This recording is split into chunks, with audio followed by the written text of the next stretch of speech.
Global heat map के episode में आप सबका स्वागत है।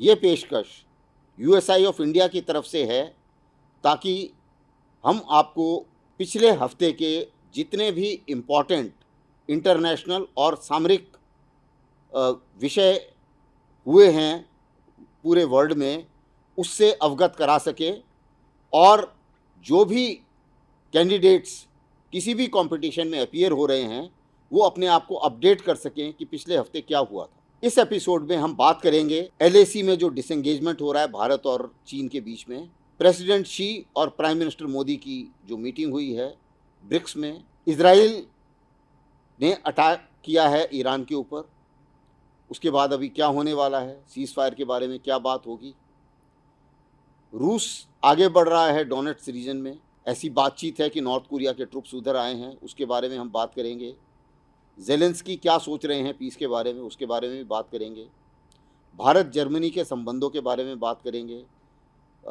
स्पेन के प्राइम मिनिस्टर इस हफ्ते आए, उनके क्या इनिशिएटिव लिए गए, टर्की में भी एक टेरर अटैक हुआ है उसका क्या इम्प्लीकेशन है, पाकिस्तान और ज़्यादा लोन मांग रहा है, बांग्लादेश में मुसीबत बनी हुई है शेख हसीना के जाने के बाद, और जम्मू और कश्मीर में कुछ टेरर अटैक में बढ़ोतरी हुई है, उसी मुताबिक मणिपुर में भी स्थिति सामान्य नहीं है। तो मैं आता हूँ एलएसी के ऊपर क्या हो रहा है। सबसे पहले अभी डिसएंगेजमेंट की कार्रवाई एलएसी के ऊपर दो जगह पर देप्सांग और डेमचौक में हुई है। इसका वेरिफिकेशन अभी चल रहा है। इसको इस वक्त पर होना जरूरी था। कारण क्या है कि दोनों ही जगह पर भारत और चीन के सैनिक बहुत नज़दीक थे और ऐसा खतरा था कि किसी भी टाइम पर एक एक्सीडेंटल ट्रिगर के तौर पर अचानक से अगर कुछ हो जाता है, झड़प हो जाती है, तो वो किसी एस्केलेशन में ना बदल जाए, किसी बड़ी वारदात में ना बदल जाए। तो उसको रोकने के लिए ये डिसएंगेजमेंट होना जरूरी था। इसके ऊपर बात चल रही थी, मिलिट्री स्तर पर भी चल रही थी, डिप्लोमेटिक स्तर पर भी चल रही थी, और इस बात के एक नतीजा के तौर पर ये डिसएंगेजमेंट हुआ है। अब जब इसका वेरिफिकेशन होगा, वेरिफिकेशन के बाद में पेट्रोलिंग शुरू की जाएगी। पेट्रोलिंग भी किसी प्लान के तहत की जाएगी, यानी कि पेट्रोलिंग के टाइमिंग अलग किए जाएंगे ताकि वो आपस में ना भिड़ें। दूसरी चीज़, पेट्रोल्स की भी जो स्ट्रेंथ है उसको भी कोऑर्डिनेट किया जाएगा। छोटी पेट्रोल जो हैं वो तकरीबन 10-15 जवान, या लॉन्ग रेंज पेट्रोल जो है वो तकरीबन 20 से 25 जवान, कुछ इस किस्म के जो रूल्स हैं वो भी बनाए जाएंगे। ये नए कॉन्फिडेंस बिल्डिंग मेजर के तहत आएंगे। पुराने कॉन्फिडेंस बिल्डिंग मेजर भी लागू हैं। इसी के साथ साथ बातचीत चलेगी बाकी जगह पर जहां एक तरीके से बफर जोन बन गया था, यानी कि कुछ एरिया में ये बातचीत हो गई थी कि कोई भी पेट्रोलिंग नहीं करेगा। तो उसके ऊपर भी बातचीत की जाएगी कि अगर वहाँ पेट्रोलिंग शुरू करनी है तो किस तरीके से करनी है, ताकि स्थिति जो है वो 20 अप्रैल 2020 से पहले वाली हो जाए। इसी के साथ साथ अभी जो ये दोनों लीडर्स की मुलाकात हुई, इसका भी जो कारण है और ये वक्त है, ये भी बहुत इम्पॉर्टेंट है। कारण क्या है कि सबसे पहले तो ब्रिक्स में इन दोनों ने मिलना था। दूसरी बात ये है कि इस समय चीन को भी लगता है कि जो मिलिट्री इंगेजमेंट उसका भारत के खिलाफ है, तकरीबन 1 लाख ट्रुप्स उनके हैं, 1 लाख ट्रुप्स हमारे हैं, पूरे बॉर्डर को अगर 3488 किलोमीटर के बॉर्डर की बात की जाए तो उसमें अगर चीन को परेशानी हो रही है, अभी साउथ चाइना सी में जो आपस में भिड़ंत हो रही है, मिलिट्री पोस्चरिंग हो रही है, और ताइवान में भी जो स्थिति है, उस चीज़ को मद्देनज़र रखते हुए चीन भी अपने कुछ सैनिक हटाना चाहता है। वही चीज़ भारत के लिए भी लागू है, क्योंकि इतनी ज़्यादा डिप्लॉयमेंट के साथ साथ उसकी कीमत भी बढ़ती है। और दूसरी बात यह है कि दोनों ही देश इकोनॉमी में भी आगे बढ़ना चाहते हैं। चीन की भी माली हालत इतनी खास अच्छी नहीं है, और इस हालत में जो भारत के साथ ट्रेड है वो और अगर अच्छा बढ़े तो दोनों ही देशों को फ़ायदा होता है। चाहे कुछ भी कहा जाए, लेकिन चीन एक वर्ल्ड का सबसे बड़ा मैन्युफैक्चरिंग बेस बन गया है और 30% वर्ल्ड की मैन्युफैक्चरिंग चीन में होती है। तो इस कारण से कई सारे ऐसे जो रॉ मटेरियल हैं और कई सारे ऐसे मशीन्स हैं जो हमें चीन से आयात करनी पड़ती हैं, क्योंकि अगर हम इकोनॉमी में आगे बढ़ना चाहते हैं तो मैन्युफैक्चरिंग हमें भी करनी पड़ेगी। तो इसके लिए एक इंटरडिपेंडेंसी है जिसको नकारा नहीं जा सकता। तो उसके ऊपर भी आगे बढ़ना है, तो इस बारे में फिर बातचीत होना तो लाज़मी है और ज़रूरी भी है। तो इस कारण से ये हुआ। दूसरी चीज़ ये हुआ कहाँ, ये ब्रिक्स में हुआ। ऐसा माना जा रहा था कि शायद रूस ने ये इसको ऑर्गेनाइज़ किया था, ऐसी बात नहीं है। डिप्लोमेटिक जो बातचीत है और मिलिट्री लेवल पर बातचीत है वो काफ़ी समय से चल रही थी।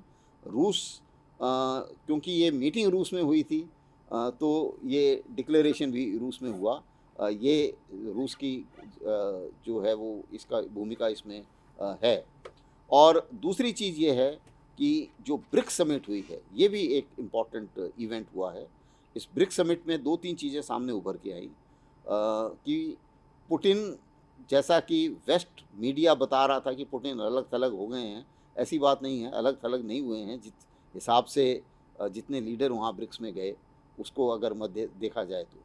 दूसरी चीज़ ये है कि सब सोचते हैं कि यूएन फेल हो गया है जो विश्व की समस्याएं हैं उनको सॉल्व करने में, और जाहिर है कि यूएन ने अपने आप को रिफॉर्म नहीं किया तो वो फेल हो गया। इस कारण से जो बाकी की ऑर्गेनाइजेशन है, जैसे ब्रिक्स हो गया, एससीओ हो गया, ज़्यादा से ज़्यादा देश इन ऑर्गेनाइजेशंस में घुसना चाहते हैं और इसीलिए ब्रिक्स में भी एक्सपेंशन की बातचीत हुई। उसी मुताबिक पिछले कुछ सालों में देखा गया कि इकोनॉमी जैसे डॉलर है उसको भी एक तरीके से हथियार बना के इस्तेमाल किया गया है और उसी को जो पेमेंट सिस्टम है, स्विफ्ट है, उसको भी हथियार बना के इस्तेमाल किया गया। तो ब्रिक्स में भी ये बात उभर के सामने आई कि ज़रूरत है देशों के बीच में नेशनल करेंसी में ट्रेड करने की और साथ साथ एक ऑल्टरनेट सिस्टम होना चाहिए स्विफ्ट का। जैसे कि हमारा डिजिटल पेमेंट सिस्टम है तो ये सिस्टम और लोग भी अप्लाई कर सकते हैं, तो ऐसा भी हम लोगों ने बताया और भारत ने टेररिज्म की बात भी ब्रिक्स में करी। तो ये ब्रिक्स की भी एक अच्छी भूमिका रही है पिछले हफ्ते। अगर हम अब रशिया यूक्रेन की तरफ चलें तो रूस ने डोनेट्स रीजन में काफ़ी तेज़ गति से ज़मीन हथियाई है। अभी अगर आप देखें तो तकरीबन एक हफ्ते में तकरीबन 200 स्क्वायर किलोमीटर की ज़मीन रूस अपना चुका है, पोक्रोव के नज़दीक पहुंच गया है और अगर पोक्रोव कब्जा हो जाता है तो जो यूक्रेन की जो टुकड़ियां आगे हैं उन्हें मुश्किल पैदा हो सकती है और उस हालत में रूस जो है वो काफ़ी अच्छी स्थिति में आ जाएगा। ये भी खबर आई कि नॉर्थ कोरिया के ट्रुप्स भी रूस में हैं। ये अमेरिका ने भी कंफर्म किया, यूक्रेन की एजेंसीज़ ने भी कंफर्म किया और साउथ कोरिया ने भी कंफर्म किया। तो ऐसा माना जा रहा है कि तकरीबन 10,000 नॉर्थ कोरिया के सोल्जियर रूस पहुँचे हैं, उनकी ट्रेनिंग चल रही है और उसमें से तकरीबन 3,000 कुस्क रीजन में डिप्लॉय किए जाएंगे। और कारण क्या है कि दोनों देशों के बीच में जो संधि हुई है रूस और नॉर्थ कोरिया के बीच में, उसका ये उस संधि के हिसाब से अगर कहीं से भी अगर उनके ऊपर किसी भी देश के ऊपर कोई अटैक करता है तो वो एक दूसरे की मदद करेंगे। तो कुर्स्क एक रीजन है जहाँ पे ये माना जा सकता है कि यूक्रेन ने रूस के ऊपर अटैक किया है। तो उस हालत में अगर डिप्लॉय करते हैं तो लीगली एक तरीके से रूस कानूनन अपने आप को ये कह सकता है कि भाई मैं कानून के तहत काम कर रहा हूँ। अभी पीस की जहाँ तक बात की जाती है तो ज़ेलेंस्की भी अभी यही चाह रहे हैं कि लड़ाई में किसी तरीके से लड़ाई बंद हो, लेकिन वो अपनी जो उनका एरिया कैप्चर हुआ है वो भी देना नहीं चाहते। तो अभी उनका भी ये मानना है कि जो वेस्ट है वो मेरे को हथियार दे सकता है और मेरे को बचाने की कोशिश कर सकता है, लेकिन लड़ाई बंद नहीं कर सकता। और अब वो भी एक तरीके से ग्लोबल साउथ की तरफ देख रहे हैं और ये बोल रहे हैं कि भाई मोदी जी शायद मेरी लड़ाई बंद करा पाएँ, और मोदी जी की तरफ भी उन्होंने इशारा किया है कि आप कुछ ऐसा कीजिए कि लड़ाई बंद हो। और अगली पीस समिट वो दिल्ली में करना चाहते हैं। अभी अगर ये समिट होगी या नहीं होगी ये बात की बात है। अभी तो लड़ाई जारी है, और रूस जो है वो कुर्स्क से भी इनको बाहर निकालना चाह रहा है और डोनेट्स्क रीजन भी कंप्लीटली कैप्चर करना चाह रहा है। जहाँ तक इज़राइल हमास की बात है, इज़राइल ने अटैक कर दिया है ईरान के ऊपर। इज़राइल ने जो अटैक किया वो इतना दमदार नहीं था जितना कि उनके डिफेंस मिनिस्टर ने पहले कहा था।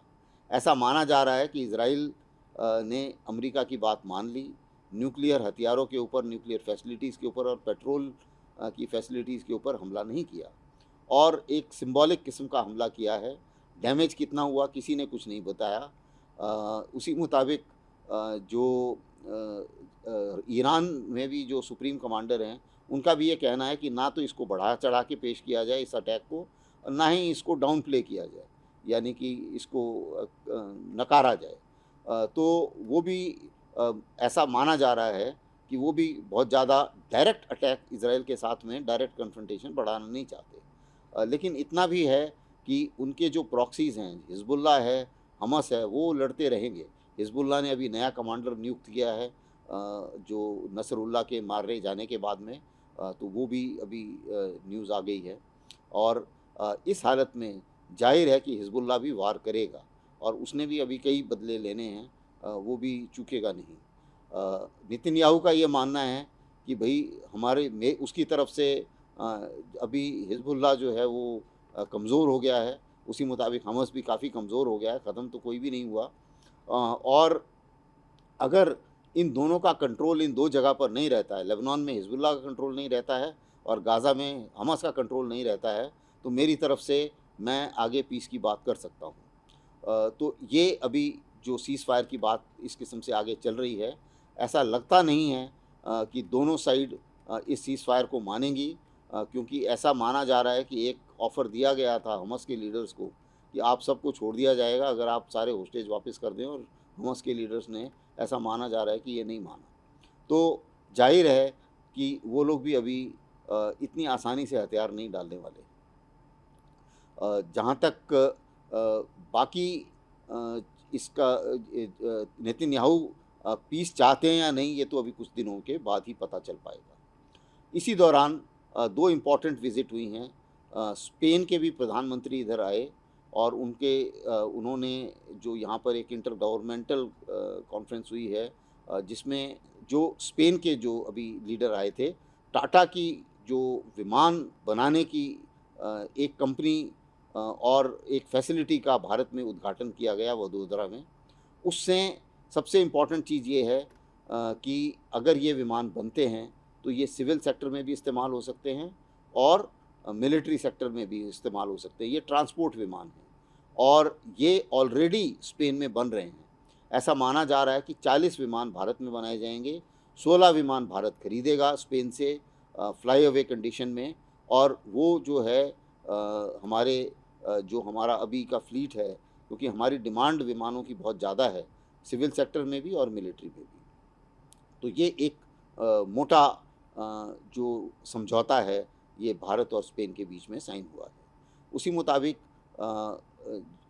जर्मनी के भी जो चांसलर हैं वो भारत आए थे, और उन्होंने भी एक इंटर गवर्नमेंटल कॉन्फ्रेंस करी थी। इंटर गवर्नमेंटल कॉन्फ्रेंस में ये माना जा रहा है कि दोनों साइड के कैबिनेट मिलते हैं और दोनों ही उसको को-चेयर करते हैं, और को-चेयर करके कई सारे एमओयू साइन हुए हैं।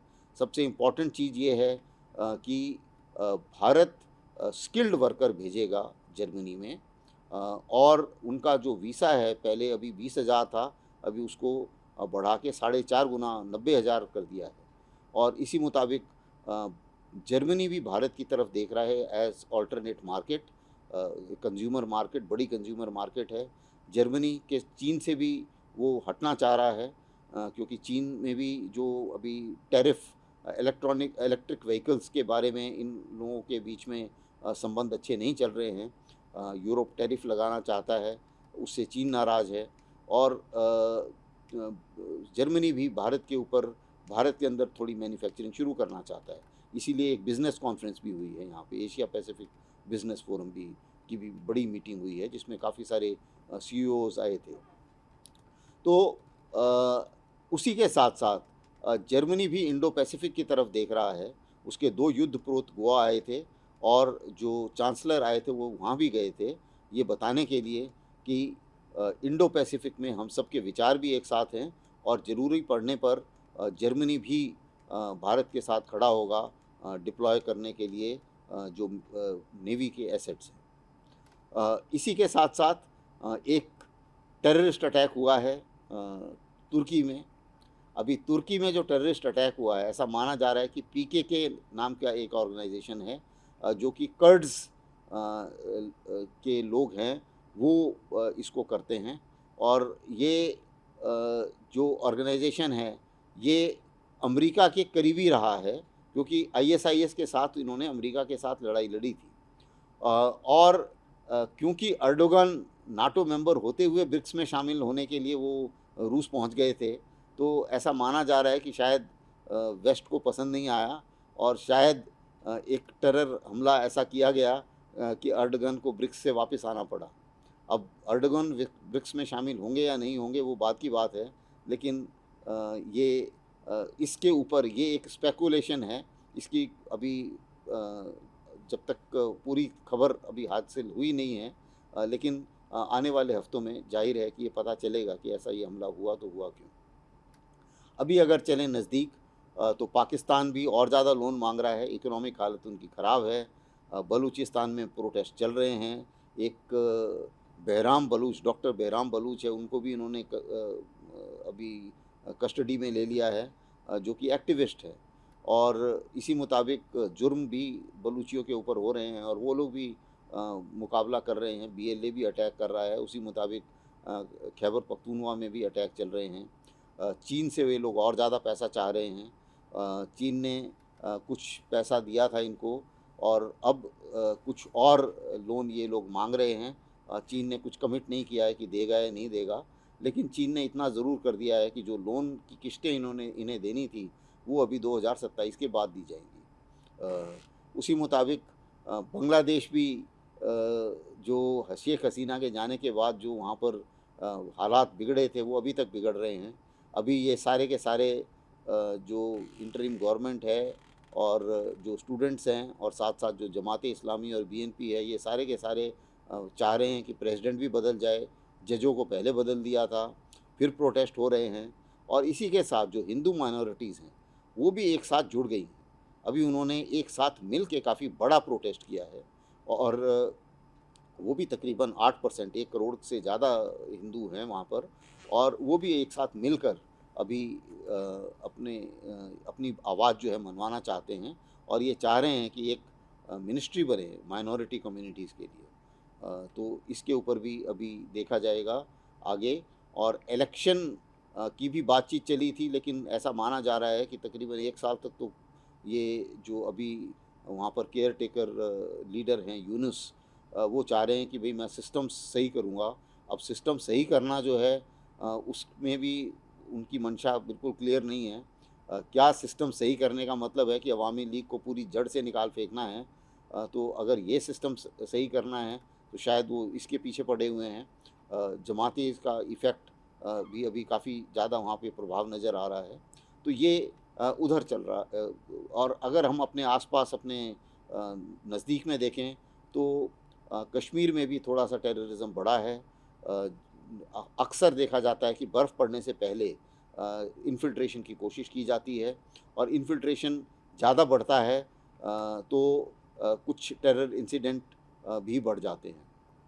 तो ये एक कोशिश है और पाकिस्तान इससे बाज नहीं आएगा, क्योंकि पाकिस्तान मिलिट्री को सूट करता है कि अगर कुछ इस किस्म का एक्शन हो तो वो बता सकते हैं कि देखिए इंडिया एक थ्रेट है हमारे लिए, ख़तरा है, और वो ख़तरा है तो भाई मैं ही बचा सकता हूँ आपको, तो पावर मेरे पास होनी चाहिए। तो इस तरीके से वो अपने आप को जस्टिफाई करते हैं, चाहे वो आर्मी हो, पाकिस्तान आर्मी हो, चाहे वो आईएसआई हो। तो ये सब ये इसीलिए उसको बरकरार रखते हैं। जहाँ तक मणिपुर का सवाल है, उधर भी डिस्टर्बेंस जाहिर है। अभी जो भी हालात वहाँ पर हैं, हालांकि सिक्योरिटी फोर्सेस अपनी तरफ से पूरी कोशिश कर रहे हैं, लेकिन जो प्रॉब्लम है वो पॉलिटिकल प्रॉब्लम भी है और वो प्रॉब्लम क्रॉस बॉर्डर प्रॉब्लम भी है। और इन दोनों के लिए लोकल गवर्नमेंट, जो प्रोविंशियल गवर्नमेंट है और जो सेंट्रल गवर्नमेंट है, इनको भी काफ़ी हद तक और ज़्यादा इनिशिएटिव लेने पड़ेंगे इस प्रॉब्लम से पार पाने के लिए। तो यही कुछ मोटे वाक़यात हुए इस हफ़्ते। अगले हफ़्ते हम फिर हाज़िर होंगे आपके सामने अगले हफ़्ते का राउंड अप लेके, ताकि आपकी कोई खबर मिस ना हो जाए जो आपको कॉम्पिटिशन में आपके लिए इम्पोर्टेंट हो।